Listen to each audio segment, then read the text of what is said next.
Wir sind Petra und Christoph aus Hamburg. Ein Jahr verbringen wir auf kleinstem Raum mit größtmöglicher Freiheit in unserem Pössl-Kastenwagen. Unser Weg führt uns über den Balkan, durch den Kaukasus und die zentralasiatischen Staaten entlang der Seidenstraße. Auf dieser Midlife-Reise füllen wir weiße Flecken auf unserer persönlichen Landkarte. Filling White Spots eben.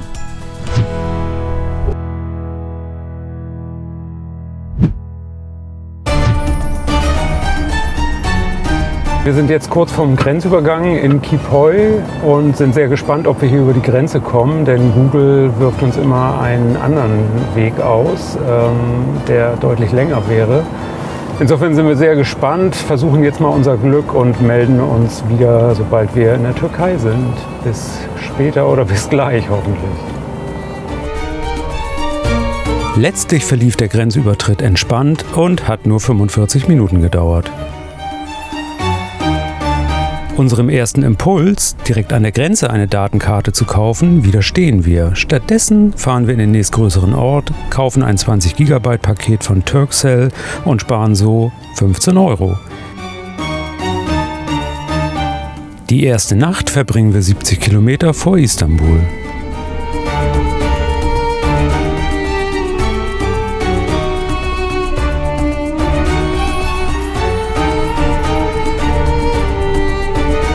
Kurz nachdem wir die Skyline Istanbuls erblicken, sehen wir rot.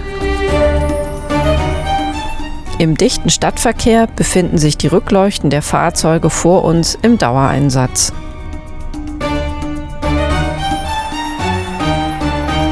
Nach 2 Stunden erreichen wir unser Zuhause für die Zeit in Istanbul.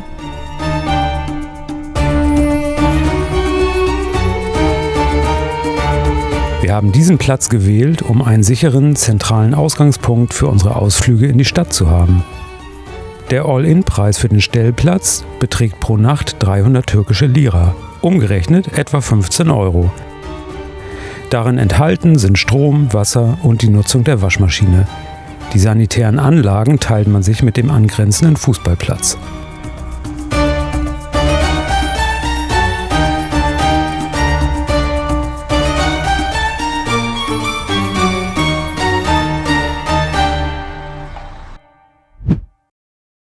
Um in der Stadt mobil zu sein, organisieren wir uns als erstes eine Istanbul-Card für die Nutzung der öffentlichen Verkehrsmittel. Unsere erste Fahrt bringt uns zum Flughafen, um unsere Tochter Mara abzuholen. Wir freuen uns auf ein Wiedersehen nach 2 Monaten und die kommenden gemeinsamen Tage in der türkischen Metropole.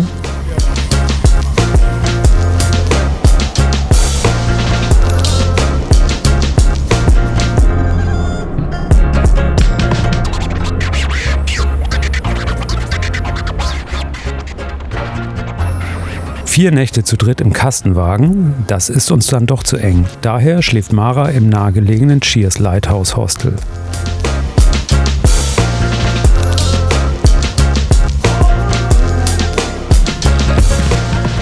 Wir beenden den Abend im Arch Bistro mit diversen veganen und vegetarischen Speisen.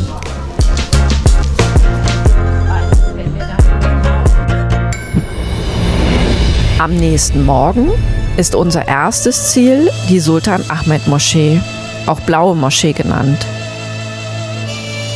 Wir sind begeistert.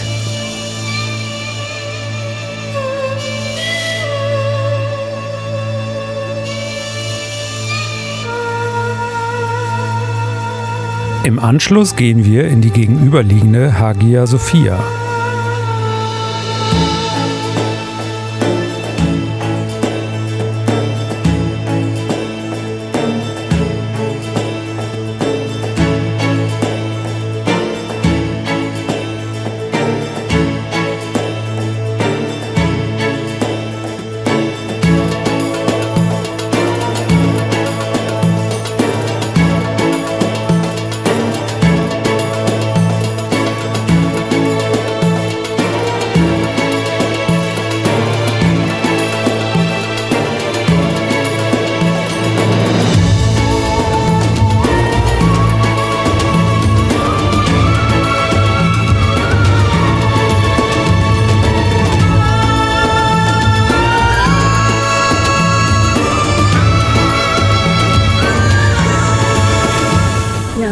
hier gerade in einer sehr schönen Moschee und die beiden sind da vorne.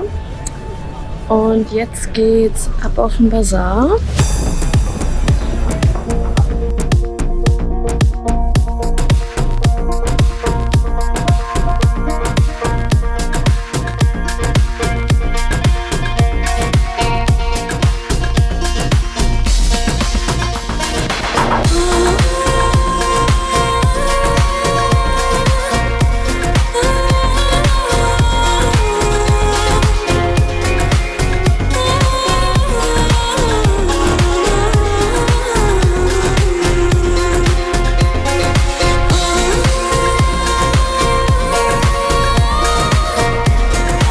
Nach dem Trubel auf dem Bazar sehen wir uns nach Ruhe und Beschaulichkeit. Das bietet der Stadtteil Fener. Bei der Orientierung hilft uns ein in Deutschland studierender junger Türke auf Heimatbesuch.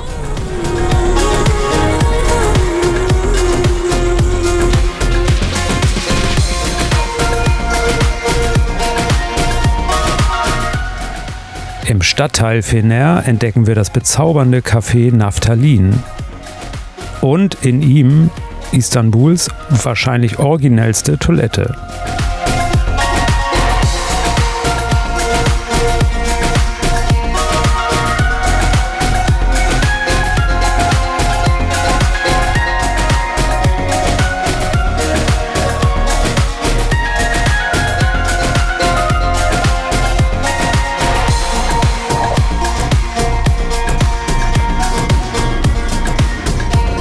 Gestärkt besuchen wir zum Abschluss des Tages den ägyptischen Gewürzbazar.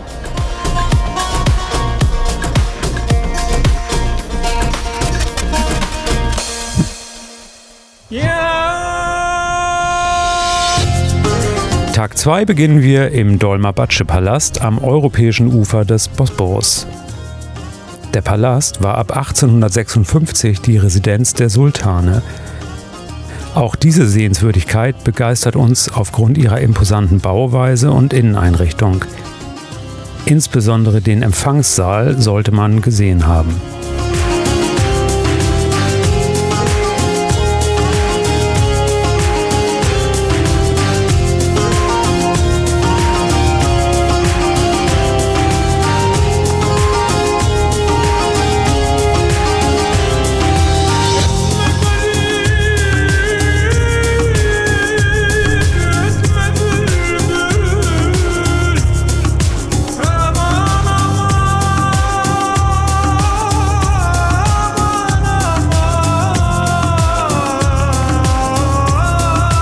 Auf dem Weg zum Abendessen besuchen wir noch den in der Nähe gelegenen Galata-Turm.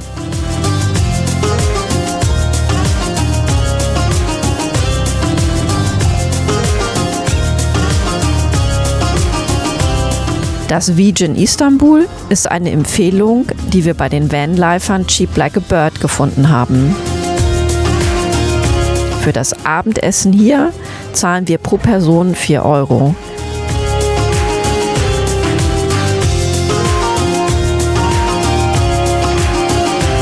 Es ist so lecker, dass wir am nächsten Tag wiederkommen werden.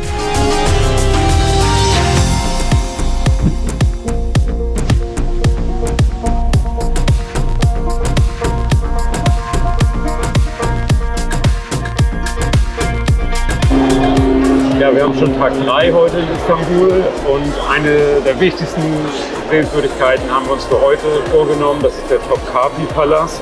Wir haben den gleich an Anfang dieses Tages gesetzt und wie ihr euch vorstellen könnt, sind wir nicht die Einzigen, die heute hier sind, aber egal, wir kämpfen uns durch alle Gebäude und alle Räume und wir freuen uns drauf. Und im Anschluss werden wir uns dann noch aufmachen auf die andere Seite des Bosporus, wollen uns da ein paar bunte alte Holzhäuser anschauen und dann noch das Viertel Kadıköy erobern und ja, wir nehmen euch dahin mit. Mara ist natürlich auch noch mit am Start, aber wir haben die Chance einfach genutzt, wenn wir schon mal eine Kamerafrau dabei haben. Deshalb steht sie jetzt gerade hinter der Kamera.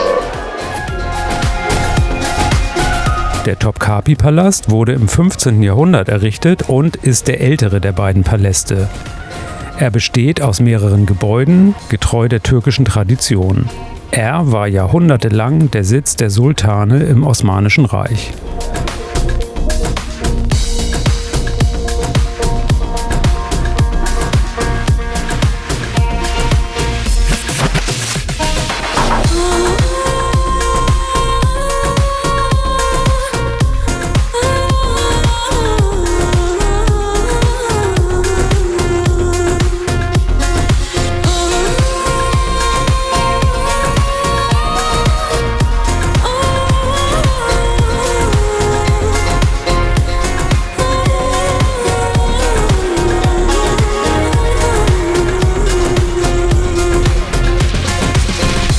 Angekommen auf der asiatischen Seite, werfen wir erstmal einen Blick zurück und beobachten die Angler. Obwohl wir ja Gemüse bevorzugen. Vom hippen Stadtteil Kuzguncuk aus hat man einen wunderbaren Blick auf die Bosporusbrücke.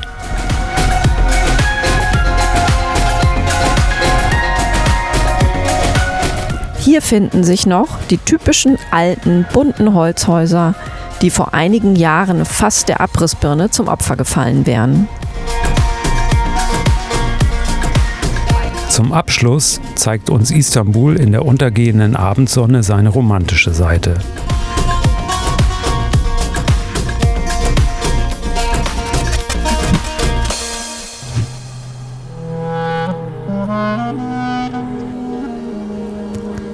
Am nächsten Morgen heißt es auch, von Mara Abschied zu nehmen. 3 Tage Istanbul liegen hinter uns. Wir sind im Begriff, die Stadt gleich zu verlassen und wollten uns aber gerne noch mal melden mit einem kleinen Fazit. Und, was sagst du? Wie hat dir Istanbul gefallen? Also es war ja mein 3. Besuch in Istanbul. Und ich finde nach wie vor faszinierend die Sehenswürdigkeiten. Also die Hagia Sophia kann ich mir auch zum 3. Mal angucken. Die finde ich einfach toll. Die Paläste, die Moscheen, die Kacheln, die Farben, die Ornamente. Ich finde, es ist auf alle Fälle eine Reise wert. Trotzdem muss man auch so ein bisschen wissen, worauf man sich einlässt. Istanbul ist einfach riesig. Es ist nicht einfach, durch die Stadt zu kommen. Man muss viel laufen, man ist schlapp am Abend, aber ja, das gehört vielleicht einfach auch ein bisschen dazu. Es gibt auf alle Fälle tolle und spannende Sachen hier anzugucken und es ist schon sehr orientalisch. Ja, ich war das erste Mal in Istanbul tatsächlich. Mich hat es begeistert. Ich finde diese Kontraste, die die Stadt bietet, einfach irre. Es ist auf der einen Seite laut, hektisch, voller Menschen, aber man findet eben auch ruhige Stadtteile, die zum entspannten Flanieren einladen, die süße kleine Cafés bieten. Und ja, man kann eben alles finden in dieser Stadt, glaube ich. Was dieses Wochenende oder beziehungsweise diese Woche so besonders gemacht hat, ist natürlich der Besuch von Mara. Wir hatten so eine Idee relativ lange und haben es dann aber am Ende doch spontan in die Tat umgesetzt. Und sie hat mitgemacht. Sie hat mitgemacht und das hat es natürlich sowieso total besonders gemacht. Ja, ob ich Istanbul jetzt 3 Mal in meinem Leben besuchen werde, glaube ich nicht, aber irgendwann vielleicht nochmal. Wie gesagt, alles in allem würde ich der Stadt 7 von 10 Punkten geben. Ja. Also kommt her und findet selber raus, wie euch Istanbul gefällt. Was man auf jeden Fall sagen kann für euch Vanlifer da draußen, Istanbul ist auf jeden Fall gut machbar mit dem Wohnmobil, egal welcher Größe. Der Platz, auf dem wir standen, habt ihr ja ein paar Bilder gesehen, ist auf jeden Fall empfehlenswert. Wir haben sogar Leute gesehen, die mit dem Wohnwagen da waren und ja, super nettes Personal und vom Standard her jetzt nicht 1A, aber ja, für uns Camper auf jeden Fall ausreichend. Ist ein super Ausgangspunkt, um die Stadt zu erkunden. Und wir haben jetzt, glaube ich, 4 Nächte da gestanden. Und ja, wie gesagt, das ist auf jeden Fall ein ganz guter Spot und Ausgangspunkt, um die Stadt mit einem guten und sicheren Gefühl kennenzulernen. Macht euch auf den Weg nach Istanbul. Wir machen uns jetzt auch auf den Weg nach Bursa. Und wenn euch unsere Filme gefallen haben, wie immer, dann freuen wir uns über Kommentare und ein Like.